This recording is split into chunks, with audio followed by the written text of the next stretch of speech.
Nk'uko navyanditse nari nabipubliye ivuga le régionalisme et clanisme dans la politique burundaise.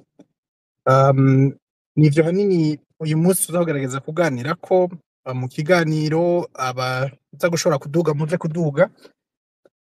Mbere yuko ngaruka gato ni imwe mu masuje akomeye cyane ari muri politike y'abarundi mugabo atavugwa kenshi uyabona iyo hageze kudahuza ivyiyumviro rimwe rimwe, ahandi ukumva muri politike ugasanga ari ibintu binyegejwe, mugabo ivyo kenshi biri mu bintu je nkunda kubona bituma abarundi igihe cose bamana ingorane, kubera ko harya ku muntu akoprima biraryoshe cyane iyo uriko uraprima abantu bari divize.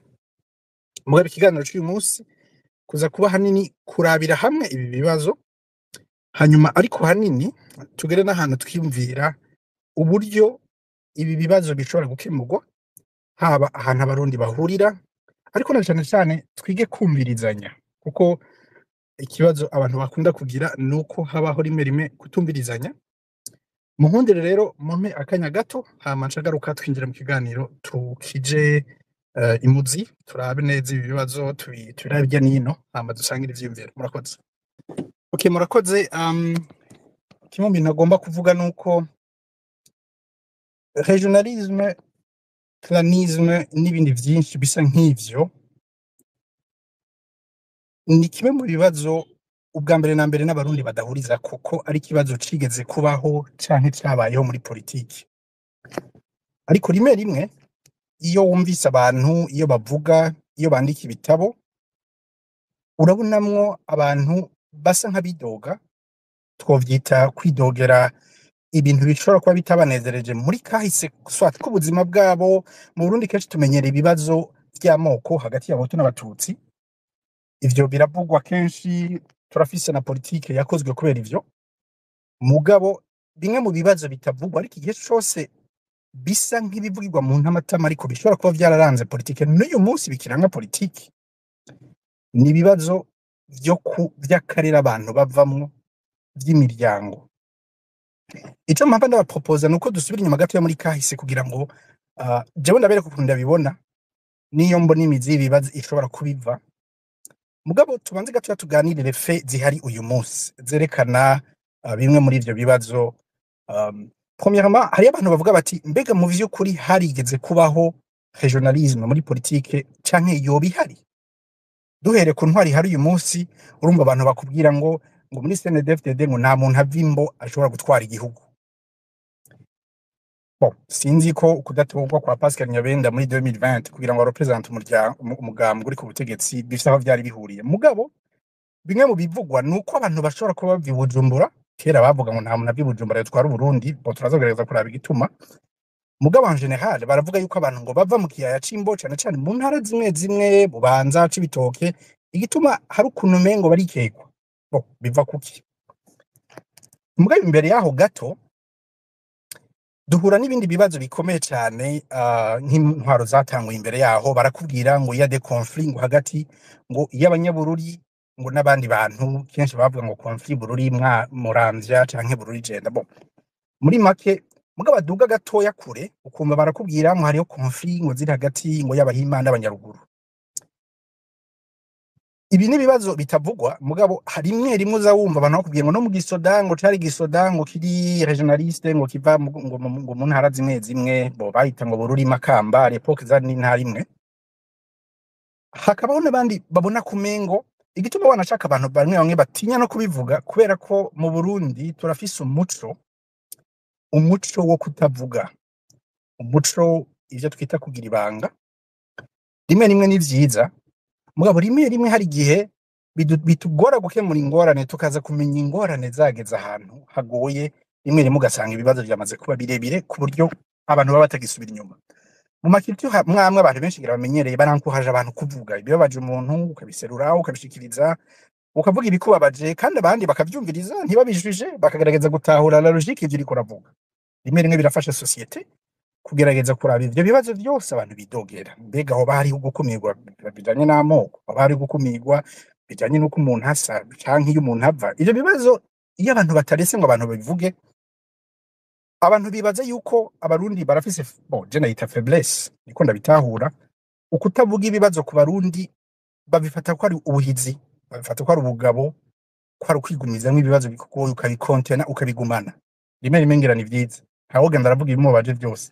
Mugabo la société irakwiye aussi kugira effort yo kugerageza kumenya ibibabaje abantu, kumenya ivyo abantu bamihomira n'ahantu abantu batabona, kuko rimwe rimwe ivyo bibazo iyo bitabaye traité biba bishobora kuvyara amakrize menshi ashobora gukurikira, rimwe rimwe bigatuma abantu bisanga badashobora no kuja hamwe, bikabananira no gukorana kubera ibibazo nk'ivyo bimwe bimwe bidashobora gutorerwa umuti. Rero ndabe nk'akarorero, hariho umuntu aheruka kuvuga ikintu par exemple, niho ndiko ndababwira nti ibi bibazo peut-être harageze ko abantu batangura kubidebata ko babivugane ko bo hariyo bien sûr hariyo abo bitoryohera kuvyumva peut-être, mugabo sinumva ko umuti ari ukubinuma. Umuti je nibaza ko ari ukugira bidufashe kuraba ingene dutora umuti w'ibindi bibazo vyinshi bitubuza rimwe rimwe kuja hamwe kubera kwinubana kubera iki na kiriya n'ikindi.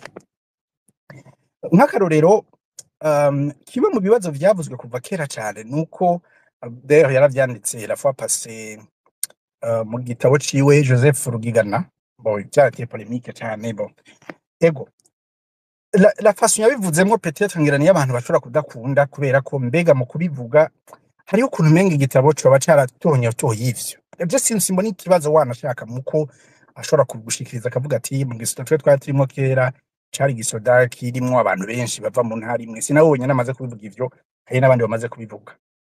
Mugabo à quel degré ni nk'abantu badahuriza, ntawuvuga ko ico gisoda carimwo abantu bamwe gusa.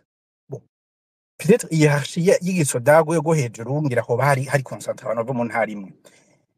Mbega ni ikibazo ko abantu bava mu ntara imwe bakorana bumvikana bajanye muri politiki, ubundi bice bigaruka hahandi nyene mu muco w'abarundi wo kutavuga no kudashikiriza iciyumviro, ntuconvaincre l'autre kugira ngo mumvikane, aho consensus iza mu kurabana mu maso, umwe agaca devine ico uwundi ashatse kuvuga, mugaca mujana.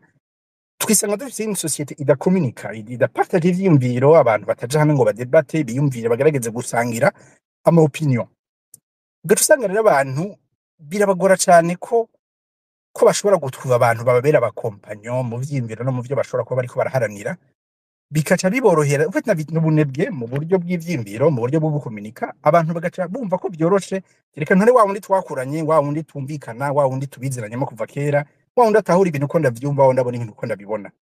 Bon kuri inkuru niza bavuga ngo abanyengozi ngo nibo baronka avantage, hararubatswe n'amasoko akomeye Ngozi à l'époque, abadandaza baratangura kwemerja Ngozi, abantu batari babazi. Bo twatanga kumva amazina nka Rukeco abantu bari bazi kera mu yandi mateka. Mugabo bo kameme Ngozi yaraduze, uyu munsi uza wumva ngo abanyagitega ngo nabo bagezweho.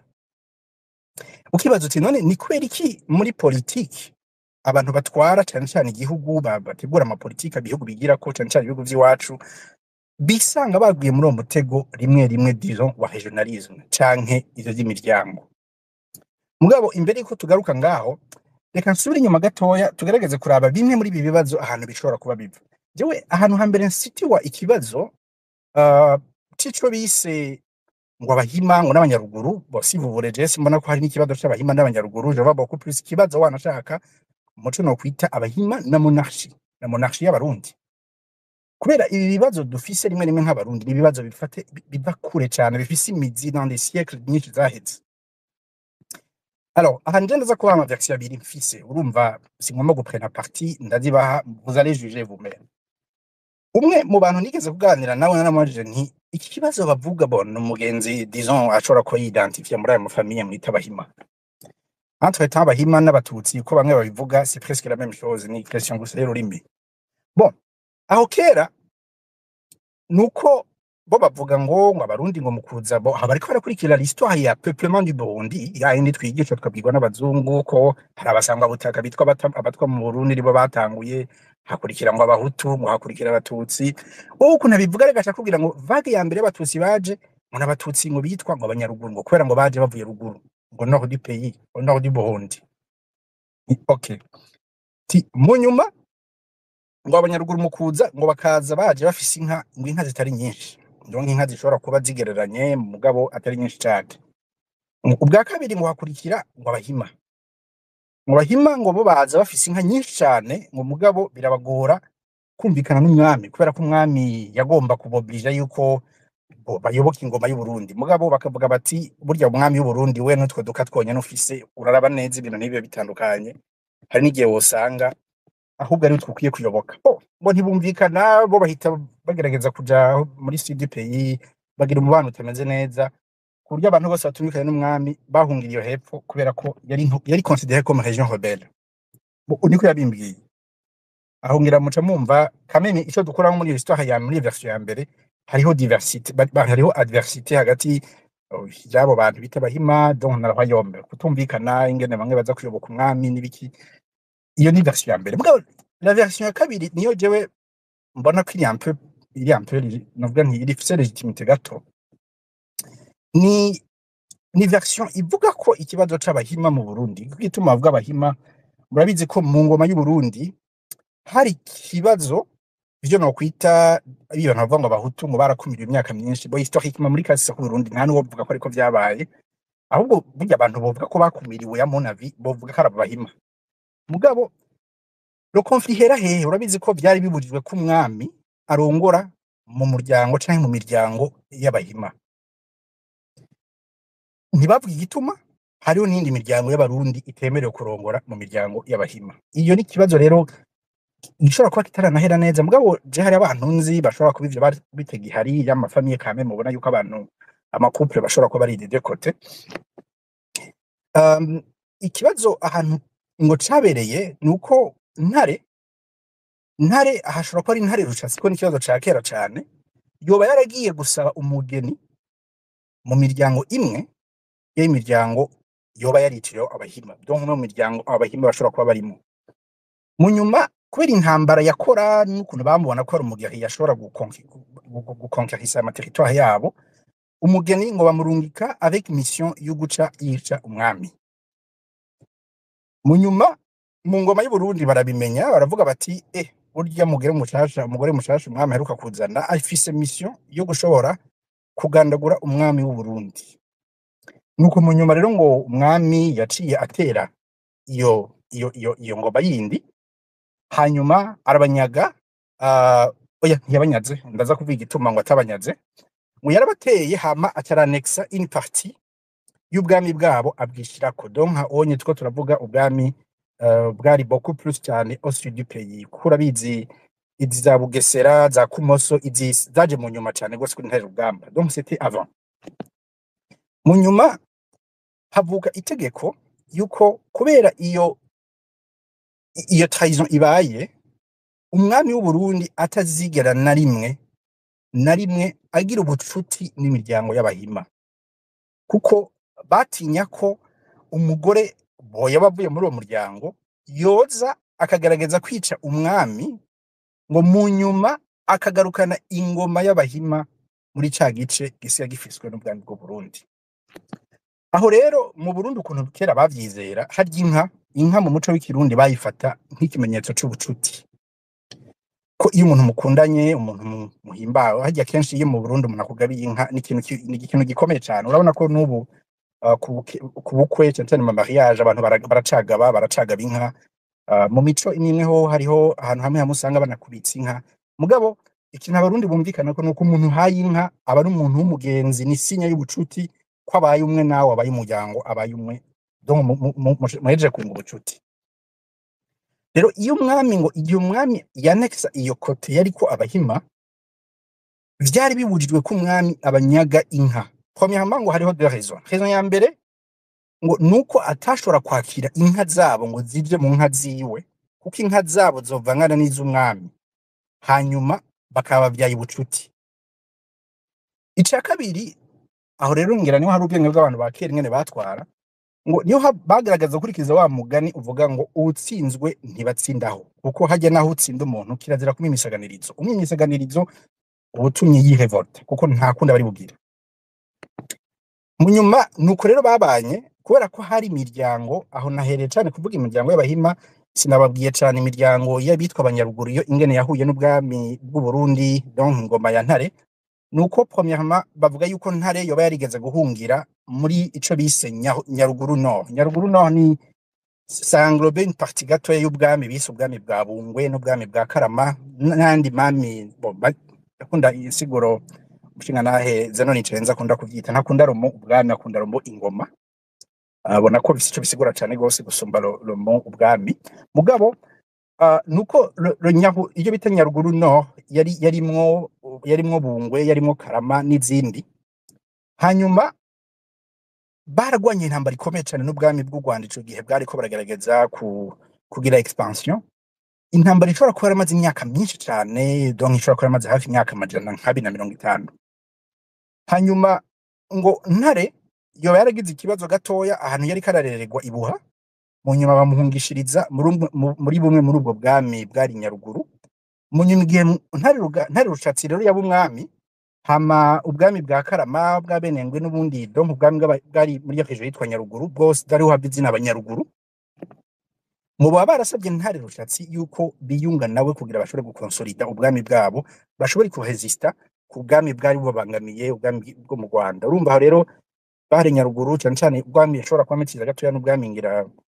bumwe bushobora kuba bwarangurubye igice cya Ngozi Kayanza na Butare munyuma rero abo niko bagiye hamwe donc urubucuti bwabo banyaruguru n'ingoma donc yari tangujwe dynasty iyo ntuzenya dynasty shasha yari tangujwe na Ntare Rushatsi bwabaye ubucuti bukomeye bwo kunga ubucuti bakaza baratanga abageni hama bagakonsolida une relation ihagaze ngakora ko kera diplomasi mu buryo bayikoramo kenshi hari mu guhana abageni urumva ivyo bibazo rero byagiye kuvuka hagati y'abahima n'ingoma y'u Burundi no kuvuga ingoma y'u Burundi yari ziri kumedeja nabo banyaruguru imiziro rero ntiyabuza gusa abami b'u Burundi kurongora mu bahima imigenzo yabuza aussi niyo miryango yari potentiel gutanga umwamikazi nayo nyene kudashobora kurongora mu bahima niko vyari bimeze ariho rero haca hava amajambo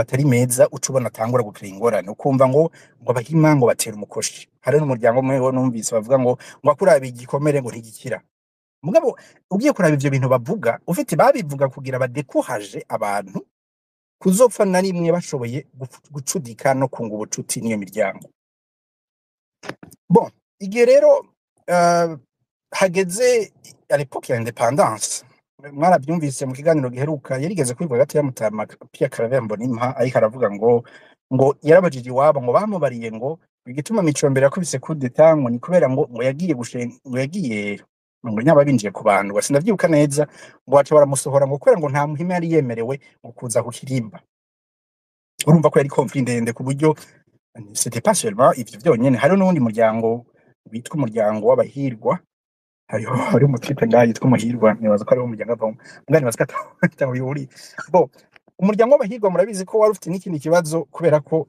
niho bakura kenshi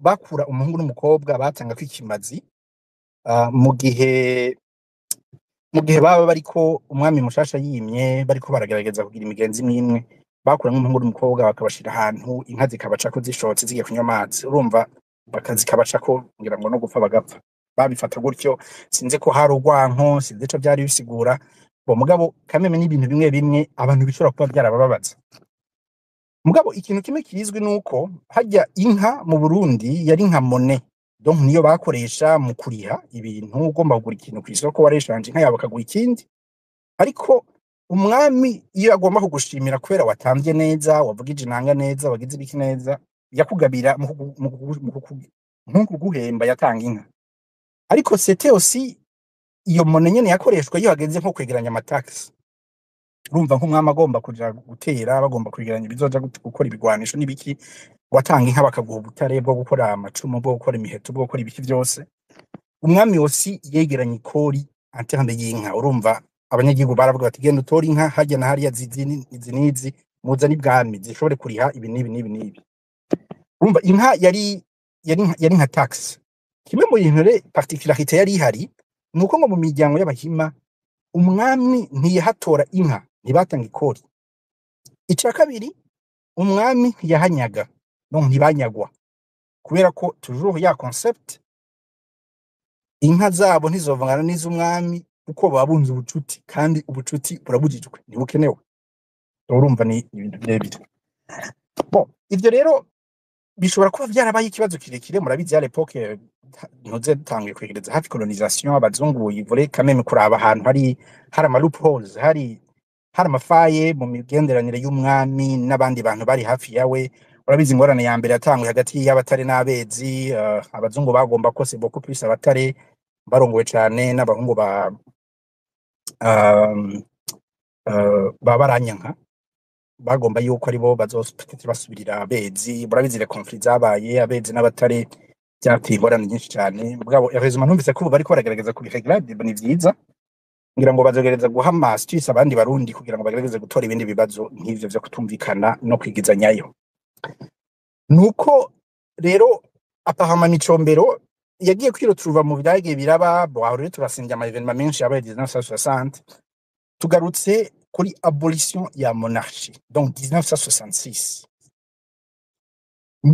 Micombero akubise coup d'etat, arafise igituma akubise coup d'etat, c'est sûr. Arafise abantu bamushigikiye, pas nécessairement abantu bashobora kuba bari mu bahima gusa, hariho n'abandi batandukanye. Ibyo ndabivuze kubera ko bole amakuru mfise nuko abantu bose bashigiye Micombero à l'époque bose ntibarabahima gusa. Mugabo hariho ukwikekana kuri Republique ya mbere deja hagati ya Micombero na monarchie. Ariho havutse le conflit muzi ya 1971 ibise ngo affaire Ntungumburanye, aho bamwe bagirijwe ko bagomba kubita coup d'etat bakabitamwa n'abamonarchiste. Donc c'était ça le mot yakoreshejwe cyane. Ntibakuvuga ngo n'abanyaruguru n'abaki, mbwa bavuga ko c'est le mot abamonarchiste, ko baviza abantu bimuramvya ahari le domaine royal n'abandi bari bahegereye. Bon, peut-être ngira birumvikana ko hariho kwikekana bati burya aba bantu ntibumva republika, aba bantu bagomba kugarukana intwaro ya cami. Ingorane aho ziravutse za mbere. Mugabo hariho abandi bantu bandi bafise ibindi bibazo babona bikomeye bashobora kuba ariko baragwanira hamwe n'ibiki. Mugabo birakurikiye ivyo bibazo. Donc haravutse ikibazo c'uko d'abord mu gisata c'u Burundi ico gihe urumva nta regionalisme en réalité twova ko yari hari gushika naho bavuga ngo 1972 hari 1972 nta regionalisme yari bwaje mu gisata cane, ahubwo ivyo bavyarabaye vyose bishobora kuba vyarabaye inyuma gushika kuri Republika ya kabiri. Republika ya kabiri rero abantu benshi barakunda kugira ikibazo kubera ko president Bagaza n'umuntu abantu benshi barespecta ku bintu byinshi yashoboye gukora, yakoreye igihugu. Le côté régionalisme iravugwa mugabo kenshi irabaye tufe n'ivyiza byinshi president Bagaza yakoze. Mugabo mu gisoda haravugwaho kamwe mu quelque cas abantu bavuga bati hari n'ibintu bidasa nk'ibitomoye bishobora kuba bitari bimeze neza. Rimwe n'abantu bakuze urumva kubwira ngo urumva ngo jewe ngo baranyivye bourse ngo nayo naronse ngo bourse yo kuje kwiga ngaha ngo itwara uwundi. Hari n'abantu twigaze guhurira kera ahantu kure gato y'u Burundi akakubwira nkumva bariko barashwana batukana ngo wewe ngo wantuzenya wewe mbona shikose amazina y'ibitutsi by'abarundi ngo wewe ngo waje ngo ujya bourse ngo wari wayironse uwundi ngo none ngo ina nayironse ngo ya ngo reka ngo turabizi twese ngene byagenda. Mugabo ukabona yuko haracari amatension hagati y'abarundi, hari n'ibintu bya regionalisme. Aho turi ko turaja mu bibazo bikomeye kubera twatangiye kwinjira muri problème rero y'abahutu n'abatutsi après 1972. Mugabo hagati aho no muri abo bita abatutsi nabo hariho ingorane zabo hagati yabo. Donc hari ibibazo by'abanyamuramvya, abanyabururi, bamwe bagirizwa ko ari monarchiste abandi bagirizwa ibindi. Mu ntwaro urumva umuntu ari ku butegetsi hariho un peu de la vigilance. Mugabo kimwe mu bintu ntava nsimba cyane kuri Republika ya kabiri, kuri d'ailleurs kuva kuri ntwaro ya Micombero muzokumva la famille royale cyane abezi bose ni bamwe d'ailleurs, abezi n'abatari ni bamwe. Mugabo disons abantu bava kuri mwezi bambe kuri Mwambutsa, famille Mwambutsa cyane baridoga rimwe y'ubumvirije ukumva barafise ukwidoga kukuntu umengo barabaye maltraité mu buryo badatahura nabo nyene, bakavuga ati none urugwanko n'ugwiki. Mugabo ntibabivuga, ntabona babivugira hejuru. Abarundi turaba specialiste tuje mu kutavuga ibibazo. Mugabo bamwe bakavuga bati aha ubu ni cya kibazo peut-être abahima bari ku butegetsi nabo disons, hanyuma bariko barihora bo abahima sifu bagira ko ari bose bari ku butegetsi n'umuntu umwe wo mu president ashobora kuva muri uwo muryango w'abahima. Peut-être yakuriye ahantu abona abandi babanyi bamwinuba bakavuga bati wowe utera n'umukoshi mugabo akarenge akagira imana agatera imbere akimukuru mu gisoda akagera ahantu akaba umukuru w'igihugu, biragoye kwibaza yuko ico kibazo kigenda, kuko ni ikibazo gikomeye. Jewe hariyo ahantu nzi mu misozi, abantu rero n'ahantu nzi, jewe siniko ndavuga ibintu bambariye, hariho ugasanga abantu babiri barabana ku musozi, mugabo abana bakihanikirizwa ko badakina n'abandi bana bo kuri uwo musozi. Abantu babaye ruguru ngira ngo bashobora kuba baba hafi, bazi ivyo bintu imiryango n'ibiki, barashobora kuba bitahura, ku buryo umuntu ashobora kuba aba nko ku metero nka 15 z'ahantu uba, uwundi aba hehe, ugasanga umengo hariho ikinogo, amahero kiri hagati yabo, umwe adashobora kujabuka kubera iyo miziro, ko bariya abantu ntimuvugana nabo, bariya abantu n'abantu babi bameze gutya, bona kwica bogira gute, ugasanga hariyo urwanko ruri artificiel ruri mu bantu utamenye iyo ruva, rushobora kuba rufise imyaka myinshi cyane rwubatswe mu mitima y'abantu.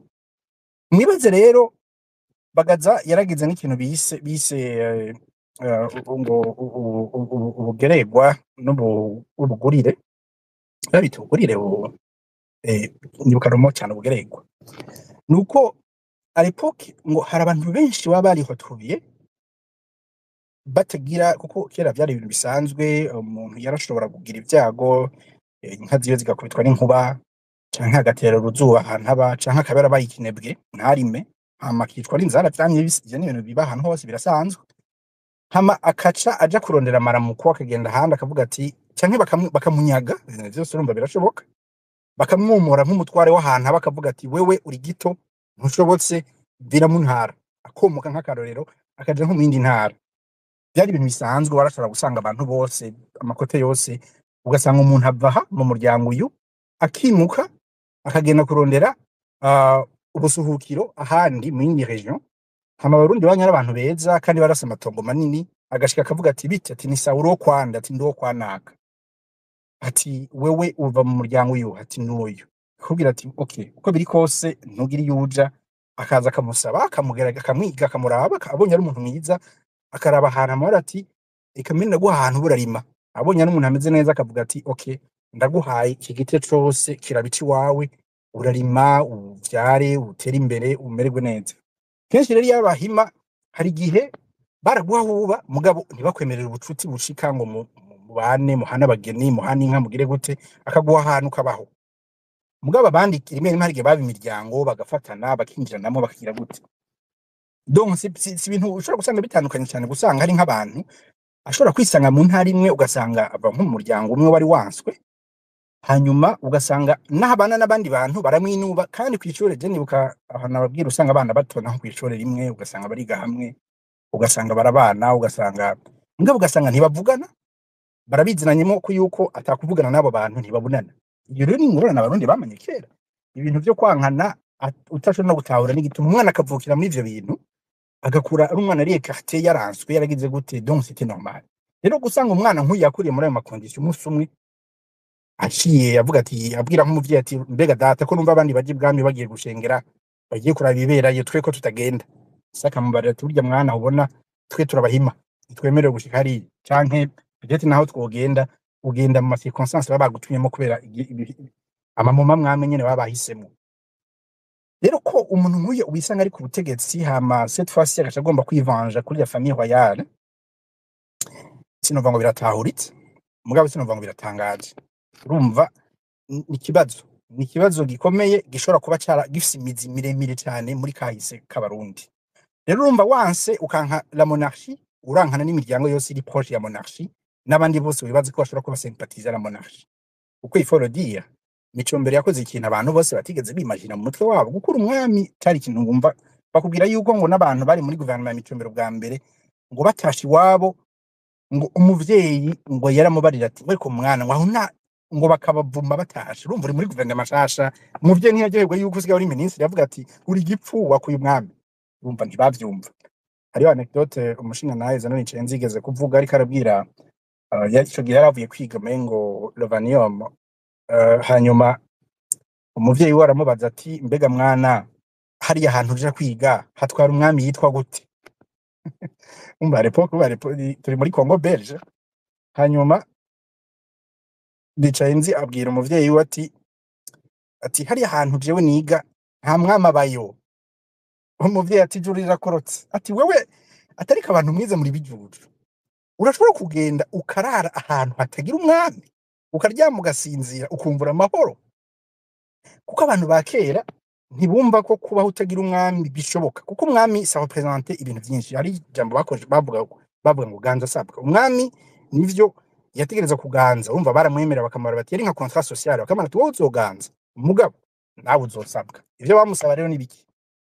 Bamusaba ko ababera umugisha, yakeza guhezanya imbuto zabo bakeza, hakubise uruzuba imvura ntigwe bakagira amapfa, iryo kosa ryaba ari kosa ry'umwami. Aho rero wewe warashobora guca ubiryozwa uri umwami, bagaca abakwegera bakakubwira ingene wihubuke. Ariko ica kabiri, umwami n'umutware yatereza aussi guha protection abantu baba canke babarizwa ahantu atwara. Ku bantu ba kera rero kuba ahantu hatagira umwami bumva ko ari ahantu hatagira protection, aho uwari we wese yoza akagutera akakwica udafise umuntu agukingira. Abantu bo rero ntibanavyumva rimwe rimwe, abantu bose bagomba ko basabwa bambe baganza mugabo ntibasabwe. Ubu nta n'igitoro dufise, urumva ikibazo. Abo barekwiye kwihubukingira kera.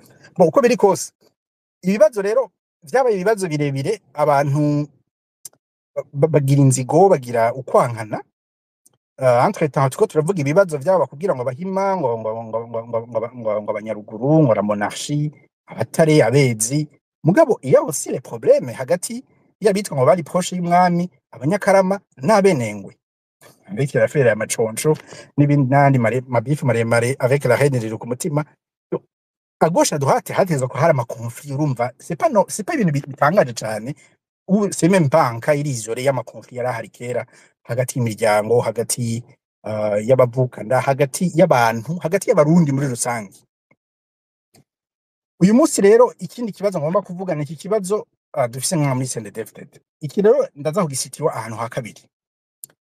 Nza kugisitiwa mu ntambara za Ntare Rugamba. Unye turi gatoya ngira ngo hagati muri 19e siècle. Kuko Ntare Rugamba yatwaye imyaka myinshi cyane, imyaka hafi irenga 60. Niyo monarchie ngira baratwaye imyaka myinshi. Hariho ahantu hamwe yagiye afata akoresheje umuheto, hariyo nk'ama region za Bugesera. Mu Rwanda yaragereje kugira expansion gatoya mugabo biragorana. Hariho havuye Rumo ya Kirundo, nga mu nyuma abanyarwanda baramwivanja nabo barica abarundi batari bake, bo bashitamo kugarukira kubera intambara zari zananiranye, barabona ko atashobora ku avance. Bugesera na Kumoso yayikuye ku mwami w'Ibuha, donc yarateye umwami w'Ibuha, hanyuma Buha irate birasambuka, imaze gusambuka afata Bugesera afata Kumoso. Iyindi parti yaje mu nyuma ni la parti ya Imbo cyane cyane. Ibintu by'Imbo biragoye rimwe rimwe kubera gushika uyu munsi ufite murabizi ko Ntare Rugamba ntiyigeze atera ubwami bw'Ibushi. Ikivugwa bivuga ko yabanyaze inka nyinshi, umugabo aca avyara umwana ku mwamikazi, yari umwamikazi, yari princesse yitwa Nyamvura. Amuvyara ko uwiswe Kirima yavuye mu nyuma aza kurikirana ingoma, hama bakabipfa na Mwezi Gisabo bari kumwe n'amaconco, bo ancêtre ils ont comploté, barafashanya n'abadagi rimwe rimwe ngira ngo ntaho bizi ngene byagenze. Mugabo naho ubwami bw'Ibushi hari ukuntu bwari ubwami umengo bwemegwa ku bwami bw'u Burundi, bufatwa nk'igice cy'ubwami bw'u Burundi, mugabo bwari ubwami buri aussi autonome. Hama ntibigeze bumva abarundi ko ubwami bw'Ibushi ari ubwami bubamenasa. Hamye hari imigenderanire myiza, hamye hari imigenderanire ijabuka imipaka. Nico gituma ugiye mu ntara za Cibitoke, Bubanza, urasangaho cyane abantu rimwe rimwe bavuga n'indimi zo muri Kongo, igifurero, igishingira ngo rimwe rimwe. Kora n'abantu begeranya cyane, bamwe boga Rusizi bakajabuka, abandi hari n'ahantu ngira bashobora gutambuka. Ugasanga rero ubucuti hagati y'abantu bari ku mupaka cyane cyane hejuru na Cibitoke, Bubanza, n'abantu bari hakurya cyane parti za Kivu cyane cyane kote ya Uvira na hehe, usanga ari abantu begeranye bumvikana, bashobora kuba baranavanganye. Ugasanga hariho imiryango, kuko nk'akarorero abaganwa b'abarundi batwaye cyane cyane mu gice ca Cibitoke, ils ont développé imigenderanire cyane n'abantu bo muri mu bwami bw'Ibushi, ku buryo ari haza kuvuka ikibazo uyu munsi abarundi batangura kurabana bavuga ngo wewe uri umurundi ngo ujya nturi umurundi, hari n'ikibazo gikomeye cyane. Baramaze hariyo konfli yabaye ngaha gatoya mu minsi iheze, aho umwe yariko arabwira bajya ba Muhozi ngo wewe ngo nturi umuntu uzenya. Entre temps abantu bakurikirana amakuru, papa wa Muhozi yitwa um, izina ryaza ndaza kurigarukana mugabo, bivugwa ko yoba yari umwana canke umudescendant mengo yari petit fils wa Kirima, le fils wa Ntare Rugamba. Donc aho vous allez comprendre yuko surtout tumaze kuja muri Congo belge, Bujumbura baraza kwitora kugira ibe capitale ya Bujumbura Burundi et aussi na de Kivu. Abantu rero bari kuri kote ya Congo bahora muri Royaume ya Bushi baraza gusirikira librement, ariko bari basanzwe banabana ku buryo abo bantu baza kugira ubucuti ari ubucuti bumwe. Abantu rero baravanganya cyane gose ku buryo usanga abantu nk'abatare bavanganye, hari nk'abatare bamwe bamwe nzi usanga bavanganye n'abantu kuri kote hirya gatoya hakurya y'umupaka, ugasanga n'abantu ubucuti buruzuye burahari kandi ibintu b'normal. Ubwo bwami rero bw'ibushi sinzi ko twova ko bwari ubwami bw'u Burundi, donc ça faisait partie ya Royaume du Burundi. Innocent Muhoza Ringangira ashobora kuba afise amakuru menshi cyane kuri iki gice. Hanyuma ubwami bw'u Burundi nabwo umengo ntibyigeze bwike ku bwami bw'ibushi n'ibiki byose, ku buryo la plaine de Limbo urabizi ko umwami w'u Burundi ngo atanajayo byari binabujijwe ngo kwabona ikiyaga Tanganyika. Hari ahantu abantu baba utamenya ngo ngira yari nka spectre ahantu ubwami bw'u Burundi ngira n'ubw'ibushi buhurira, mugabo utomenya neza ngo hame hagarukira he hagarukira he, ku buryo ngira ngo biri mu bintu bishobora kuba byateye ingorane à l'époque yabagazana mu butu kumenya neza umupaka w'u Burundi ahantu ugarukira kuri kijya gice, kuko la frontière mengo ntigeze bayitabli.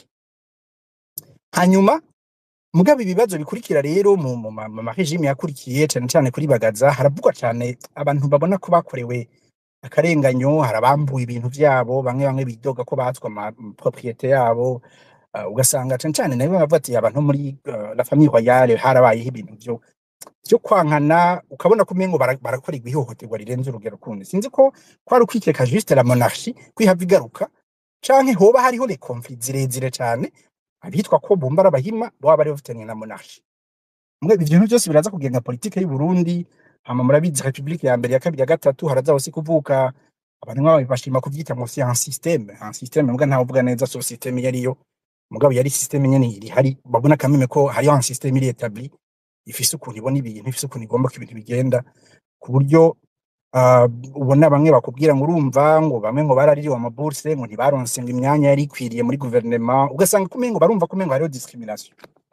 Mugabo iki kibazo rero c'abantu muri Imbo kigaruka uyu munsi kandi ukaza kumva yuko mu badede hari abantu ngo bafata bamwe nkaho mengo se Barundi, ni kibazo ibi bibazo byose bishobora kuba byarayo bya discrimination canke bya regionalisme canke by'imiryango hagati y'abatare n'abezi, abene ngo abanyakarama, abaki abahuta abatutsi. Uyu munsi abantu benshi usanga bagendana mu mitima ntibagira courage yo kubivuga, babivugira mu ntamatama bamwe. Hari aussi kudekuraje ababivuga kubera ko muri logique y'abarundi ubivuga rimwe aboneka nkaho mengo abafise intensité ari nziza. C'est vrai bishobora kuba byo canke ntibibe byo, ashobora kubikoresha kugira ngo divise abantu, ariko hari n'ushobora kubivuga kubera ko peut-être avuga ati mfise akababaro ntegezwa gushikiriza. Sinzi rero ingene tuza kubikreya, mugabo nibaza yuko ibi bintu bibuza abarundi rimwe kuja hamwe, kumvikana, kubona kazuza k'igihugu kamwe. Hariho ibintu dushobora kuvuga ko ashobora kuba ari nk'amatroma, bamwe bama n'ubwo bakavuga bati mbega ivyo bintu biriko biri forma niba bidashobora kwiyumvira ngo biganire bivuge ku mubabaro wanje, ni iki kimbwira yuko ivyo bintu biri ku neza yanje. Cyane mu kirundi bavuga ngo ingoma yagukanze iraho umugahunga. Hariho n'abatinya bakavuga bati mbega abarundi bari kuba yorganiza bashaka kuja hamwe bagomba ko tuzana impinduka. Ni iki kimbwira yuko ninabijamwo ntazusanga hariho vya bintu vya kera bigarutsemo. Mugabo kubera abantu bataganira, abarundi batavugana, niho usanga rimwe hari ukwikekana, kwinubana, kutaja hamwe kugira ngo baganire. Peut-être abarundi byo bafasha baganiriye bakavugana bati bagenzi tuje hamwe, mugabo twirinde ABCDE kuko twarabibonye n'ingorane. Peut-être bifasha abantu gutangura kuja hamwe, gutangura kuganira, bagerageza kuvugana ku bibazo bafitaniye, bavuga bati okay ibi ntituvyemeranye, ibi turavyemeranye. Ariko bose abantu bumve yuko abantu babiri bashobora kuba bava ku mutumba umwe, bashobora kuba bahuye kubera ko bakuranye bafitaniye confiance navyo nari bisanzwe. Donc ntitwe tuvuga ngo abantu bose bava ku mutima umwe babana ngo barabujijwe kuja hamwe, ivyo quand même ça fait aucun sens. Mugabo kugira ivyo byose bishobore kuja ku murongo ibintu bibije il faut ko abantu biga gucommuniquer aussi, abantu bahuzwe cyane cyane n'ivyiyumviro, bavugane bati turemera ibi ntitwemera ibi, turagwanira ibi turagwanya ibi, ibiduhuza n'ibi ibitaduhuza n'ibi. Ubwo kenshi ibintu bitandukanye abarundi no kutumvirizanya, umwe akakubwira ati jewe burya ndafise umubabaro, ubundi aho kuwumviriza akabutsika k'amazi. Mu gihugu rero twagize kahise nkaka, tukaba tugeze uyu munsi ahantu hadusaba ko abantu baje hamwe biyumvira ingene baganira, na cane cane biyumvira ingene batorera umuti ibibazo dufise.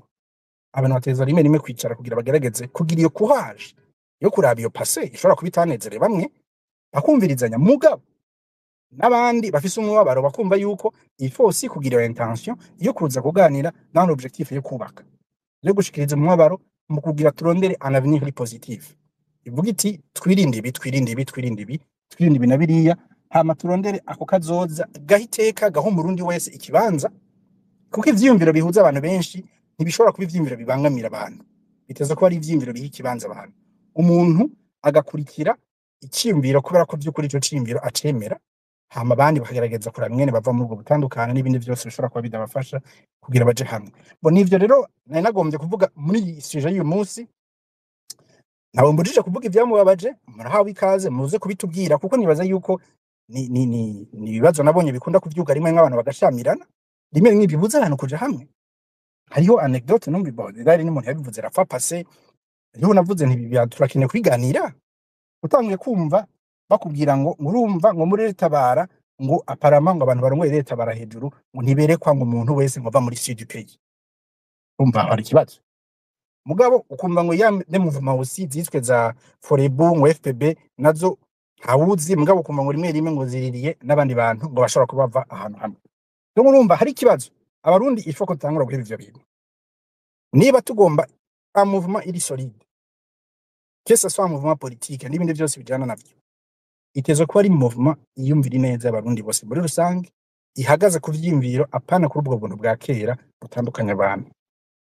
Hanyuma nta mouvement n'imwe ishobora kubaho yiziziwe n'umuntu umwe cyangwa umugwi w'abantu bamwe. Il faut ko abantu biga gukomunika cyane cyane abantu bakurikira ivyimviro, apana gukurikirana kubera ukuntu muvukana, kubera ukuntu muzinanye cyangwa kubera ibintu mufitaniye bindi muhuriyeko. Hanyuma iva farosi ko kakahise dufise gashobora kuba katoroshe, tugira ko haje kukarabira hamwe, parce que sinon none tuzokuba igihugu kimeze gute ko aba bantu twiga turabidogera biki igihugu bakigira gute. Iva faroro ko natwe tuba different, tugwanye ibintu bimwe bimwe twumvikana ko nk'ibi bintu vya idéologie du génocide, ibi vraiment nta muntu dukwiye kuganirako. Ubwo urumva ibi bintu ifo ko abantu bavyumva, abahutu abatutsi byose birabaraba. Bakuba mujya mu tipa avuga ngo kora, avuga kora umunsi yavuze ati kora la machine est en marche. Ubu mututsi utavyemera ntukeneye no kuvyemera, urumva baje barondera visage y'umututsi baragutwara. Nawe uvuga ngo uri umuhutu muri modere, ntavyo kuba modere muri ico gihe la machine imaze kuja en marche. Wewe witwa umuhutu canke uvyemera utavyemera bo barabizo barondera.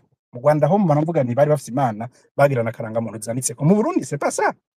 Akaranga muntu wewe donc bavyiyumviriye bazavuga ati wewe urogupfa. Mu Burundi ho barafise ni jambo liteye ubwo bavuga ngo hagusiga ngo umwansi ngo kwihekura. Umva ibintu bikomeye biteye ubwo.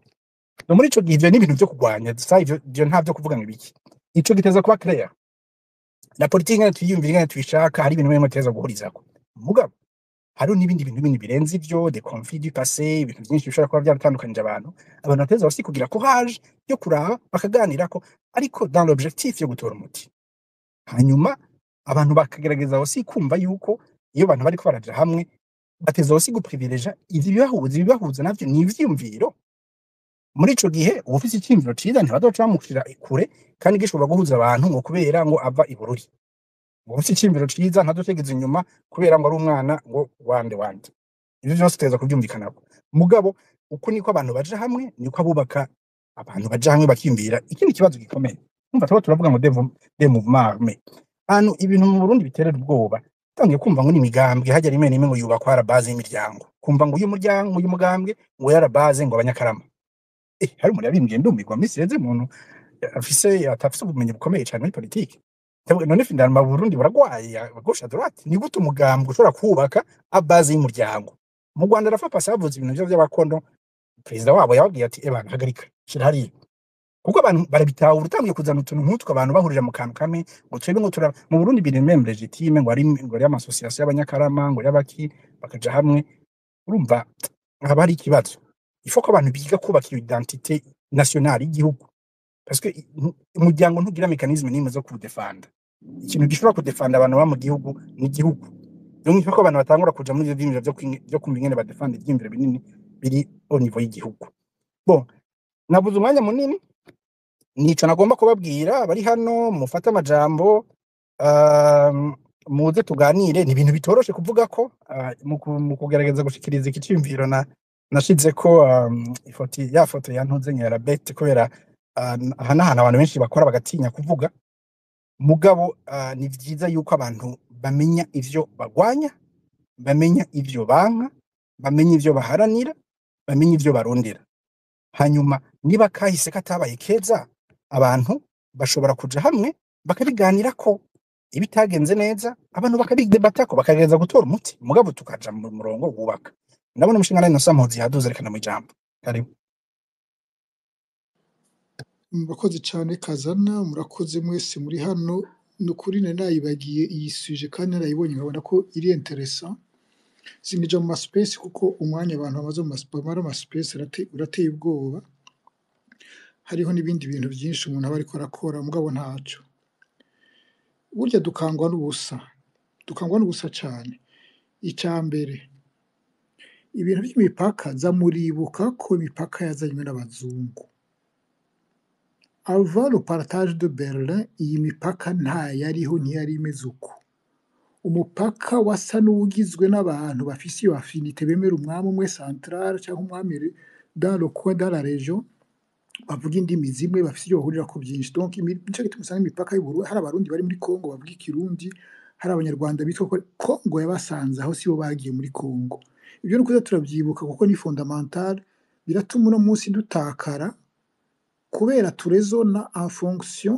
y'izi frontières baje kudutrasamwo je mon oncle n'umukongomani avukana na papa ntiyagiye muri Congo barigeze kumufata ba mayimayi bamukura impuzu zose bamwambika ishati mu maso ati hitamo turakwica canke usubira iwanyu i Burundi yarababwira umuntu akuze arababwira ati ni munyice kuki Burundi si wacu naha nyine yatabawe nuko babanjije kubaza umukuru wabo nawe akaba ari mu byo kugerageza kwireconcilia kuko deja l'office we bari bamwishe ari we yabaye umwami wa iriya sheferi y'abarundi iryo n'umuryango wanje nibisanzwe harya hari Burundi kurya bari mu Rwanda muri Congo bariko bararwanira iteka ryabo ryo kubaho en toute dignité bitwa abanyarwanda bavuye mu Rwanda ntibigeze bava mu Rwanda frontière yabasanze harya nyine donc mu gihe cyose twiyumvira en fonction y'aya frontière ya jejo bundi turatakara absolument mu gihe cyose twiyumvira ngo aya moko yacu tubaze imyaka igera igihumbi turi kumwe kuva za kirwa za gitara aya population ari kumwe kuva kera teruma nico gituma tuvuga indimi zimwe nico gituma dufise tubandwa nico gituma etc donc turi abantu bari kumwe kuva kera cyane ibi byaje ejo bundi bizanye n'abazungu ni byejo bundi uwo bitakaza no kuratakara icyo ni cyambere nashaka kuvuga kuri ibi cya kabiri burya ntimugastigmatize abantu ngo n'aba regionaliste nibiki ibuka ko ari amaregime ba Micombe ibyo bintu niko bitabaho ku bami bije ko ejo bundi kuri ba Micombero yarafise imyaka ingahe yarafise imyaka 24 itanu aho bari kumwe c'était à peu près la même génération c'était des gamins qui n'avaient aucune connaissance y'igihugu nta gihugu bari bazi ntibari barigeze batwara igihugu ntibari barigeze batwara n'abantu batatu bane uretse aho bagiriye mu gisirikare ku buryo source rero y'ugutwara yacitse inkoho no kumenya gusoma no kwandika abakera barategurwa imyaka n'imyaka akaza azi ko agendera ku ntahe kw'intahe atawikinisha umwami akemera kisumeta ku ntahe kuko intahe niyo ituma abantu babana bakubahana ugize icyo upfa n'umuntu udahitana icumu udahitana ubuhiringa ugiye ntibigendwa nico gituma bavuga ati bangwe nibiki zamuribuka ya bangwe y'abarundi bose basanze abantu bangwe nibiki muri ko mupfiki bakabajana aho babaza urubanza rugacibwa n'abashinga ntahe abantu bakabahana iyo rero umaze kugera ahantu ari inguvu zikora gusa amakrize araba menshi abantu barapfa byinshi by'ubusa bitagira umutwe n'amaguru kuva amarepublika aza ari mu Burundi ari no mu Rwanda amarepublika yaje bagerageje kuyategura mu Burundi byarabananiye kubera Rwagasore mbwa Rwagasore amaze gupfa umwe wese yambaye ikoti n'ikaravati yitwa ko yize yatangiye kwiyumvira ko nawe ndikukije ntoba ikindi kuki havuka bimwe byabo byakazabankana murumvi kubera iki kubera source na principe ubuyobozi bw'ibihugu bugenderako zariko zirababuruye harabakawa amareta araba 10 nangahe mu mwanya mutoya cyane kudeta bamicomberije babicombero baza ari abana batazi icyo baje gukora kuko burya nta muntu ahaguruka agahaguruka akagenda atazi yagiye twebwe rero tumaze imyaka muri Afrika dufise amareta aza akaza atazi icyo agiye gukora exactement agaca atangura kugira de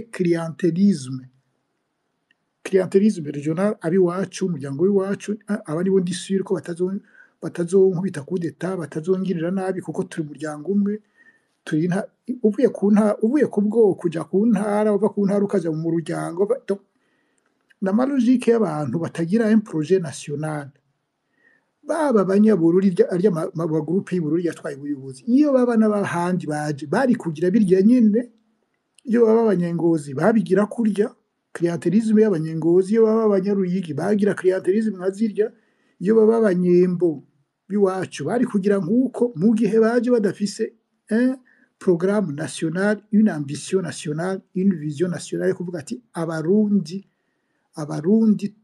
batunganirizwe bose tuve yaske batawicwa n'inzara tawuri ca yivuza tawuri ngene yigisha umwana babe en sécurité donc udafise iyo busole ugenderako yo kuvuga ati jewe busole kandi busole yegeranya abantu idatanya abantu umuntu n'umuntu wawe ukabura umuyobozi abo bantu bose yoboye n'abantu bawe ntuvuga ngo kiriya cyangwa kiriya ntibikunda ibyo bimaze kugira ibyo kaba kakubanye nawe iminsi yawe iharuye nibi twagiye turacamo donc il faut pas stigmatiser abanyabururi ino rien de particulier byabaye un hasard de l'histoire bamicombero baragize iyo coup d'état haraba biguma muri region kuko byaciye bigenda byakira abandi bibururi kujeja mu gisirikare baba benshi parce que ça donnait bumva ko bose bashobora gushika ku gihugu guhambara ama ministère etc ibyo izo ni reflex en soi zica ziba naturel kubera iki nta buyobozi buriho rubwira abantu ati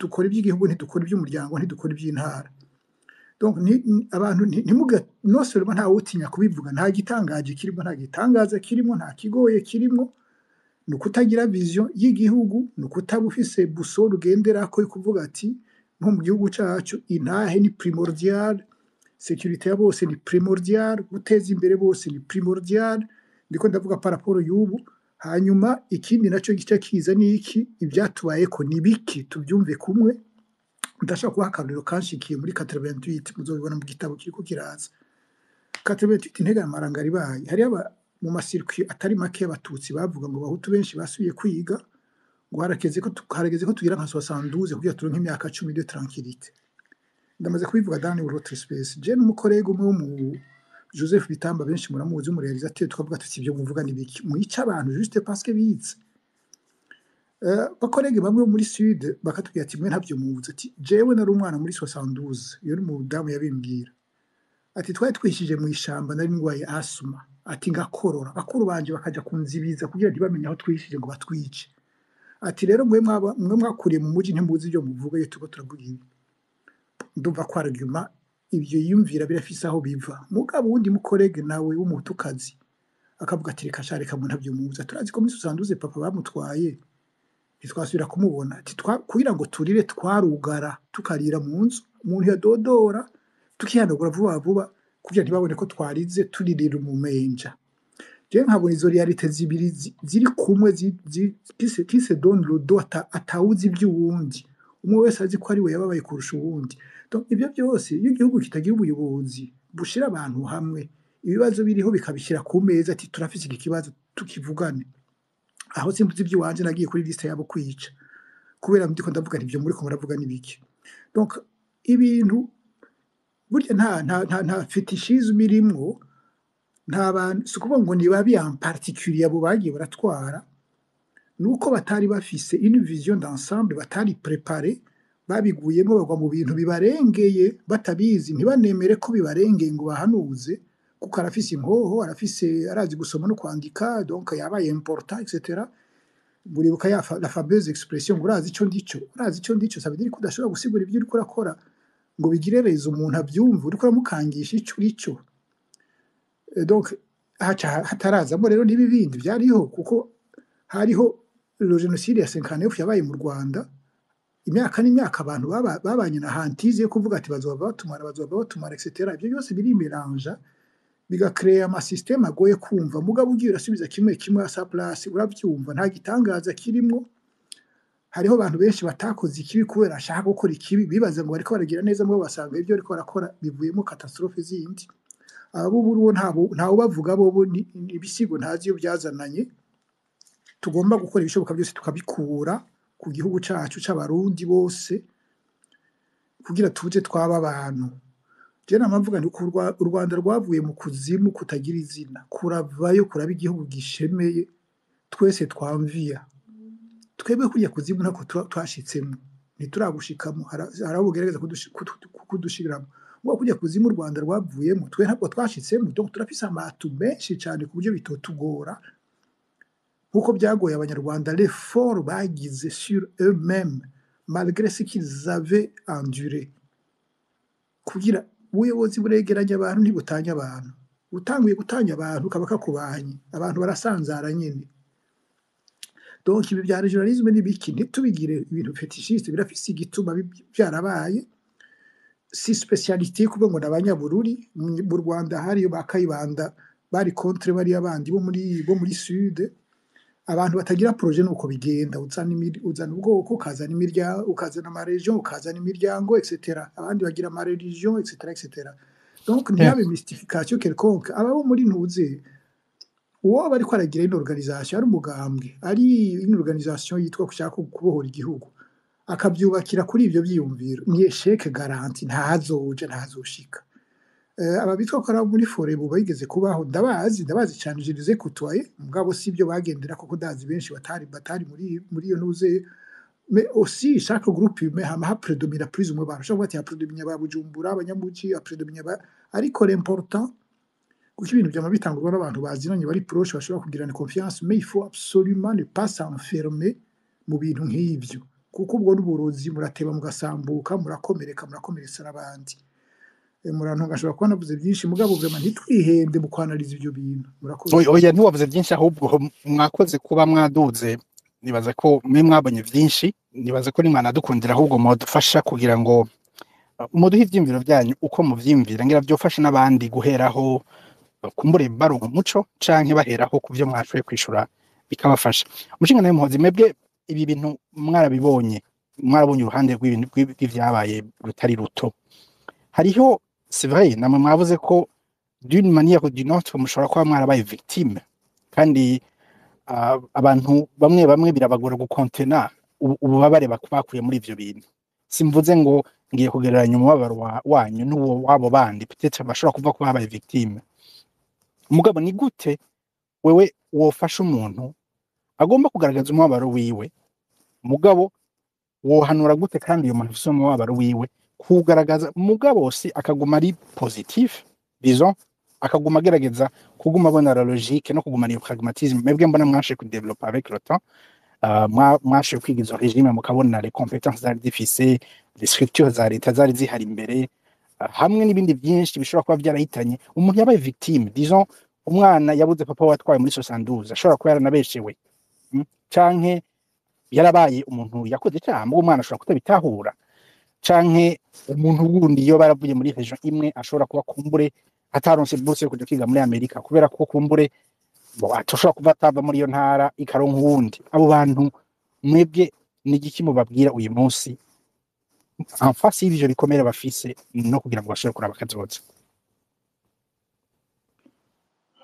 bon je personnellement si ntaco nabaye kuko ntibashitse kuri execution kuko politiki yacigirwa ntiyabaye iyo nico cantabaye catabaye na benshi cane je ndibuka Charlemagne ariko umuntu yitwa Nibigira Gerard twese turamwibuka Gerard yari gupfa kandi après il s'est révélé être un homme extraordinaire ataca apfana n'ivyo bintu vy'amoko yibereye muri monde c'était une sorte d'aristocrate intellectuel un très grand financier c'était un des rares Burundi bafronta Banque mondiale na FMI bazanye amaprograme bakabwira ati ibyo ntibikunda ngaha twe tubyumva uko tubikora kuriya kandi bakamurespekta yari umuntu w'igitangaza Nibigira Gerard j'ai eu à travailler avec lui hageze amabudget ntwara RTNB c'était un gentleman w'akarorero mugabo yari gupfa iyo bigenda uko yari gupfa cyo kimwe n'abandi benshi twese twari gupfa mais bon bapfuye ni benshi bazira ubutindi bw'abandi bantu ico basesa ntababwiye nuko encore une fois abo bariko baragira amaliste bari muri CNDD-FDD benshi c'est pour dire à quel point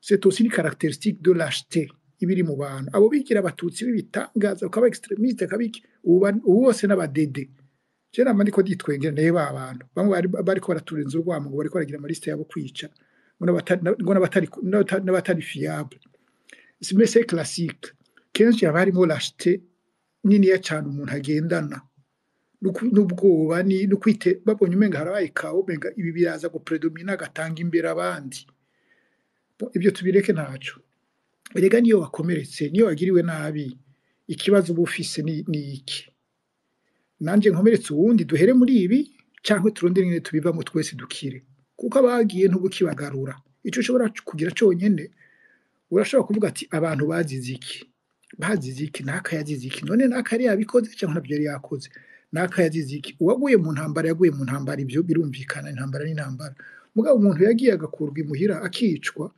nkuko bagenda bagakura muhira abantu bakabica bakakura mu gitanda abana bakabakura mu bitanda bakabajana ngo bariko baragira rebellion mu gihugu bariko baryamye batazi iyo biva niyo bija umuntu bakarasirwa mu ibarabara ari umugore ari abana murabona ntawe batishe muri ababugu ntawe batishe utari kumwe nawe wese baramwica baramusahura baramuvyura bataka ibibi byose bishoboka ivyo bintu rero yuko biraba ikintu cyo nyine gikiza abantu gikiza igihugu n'ubutungane nyabutunga uwisha umuntu w'abandi amubatswe nta bindi birebire ukaba wamwisha umuziza ubwoko umuziza politiki umuziza iki akaba yapfuye muri 72 muri 65 izo manza zose zitaciye ngo ziboneke tuzogira aho tugira tuti ibi byagenze gute tuvyumve kimwe kuko n'abanyarwanda mu gukira babanje ntibari gushaka gukibaza bari abantu bose miliyoni 2 cyangwa zirenga bararondeye amaformule baraba creative kugira kame mumwe wese